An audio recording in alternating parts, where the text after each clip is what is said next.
பொதுவாக விண்வெளி அப்படின்னு எடுத்துக்கிட்டோன்னா ஆச்சரியங்கள் கலந்த நிறைய விஷயங்கள் இருக்குது. இப்போ விண்வெளிக்கு போகிற விண்வெளி வீரர்கள்லாம் விண்வெளியிலேயே பல மாதங்கள் தங்கியிருந்து தங்களுடைய சோதனையை முடிச்சுட்டு அதுக்கப்புறம் தான் பூமிக்கு திரும்புகிறாங்க. இப்போ சமீபத்தில் கூட சுனிதா வில்லியம்ஸ் வெற்றிகரமாக அவங்களோட சோதனையை முடிச்சுட்டு பூமிக்கு திரும்பியிருக்காங்க. அப்படி இந்த விண்வெளியில் தங்கியிருக்க வீரர்கள் எப்படி சாப்பிடுவாங்க, என்னெல்லாம் சாப்பிடுவாங்க அப்படின்னு நம்ம பல பேர் யோசிச்சிருப்போம்.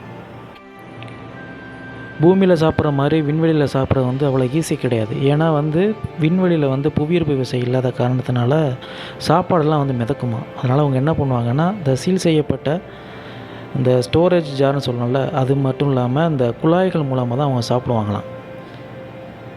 ஆரம்ப கால பயணங்களில் விண்வெளி வீரர்கள் எதை சாப்பிட்ருக்காங்க அப்படின்னு சொன்னால், தூள் சூப்பு, அது மட்டும் இல்லாமல் திரவங்களை சாப்பிட்ருக்காங்க. காலத்திற்கு இப்போ விண்வெளியில் உணவு மேம்பட்டுருக்கு அப்படின்னு தான் சொல்லணும்.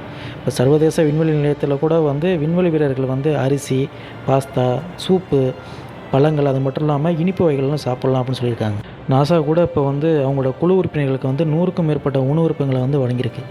ஒரு விண்வெளி பயணத்தில் மட்டும் இல்லாமல் உணவு தொழில்நுட்பத்துலேயும் நம்ம இந்தியா பெரிய முன்னேற்றம் அடைஞ்சிருக்கு அப்படிங்கிறது ரொம்ப பெருமையான விஷயம்.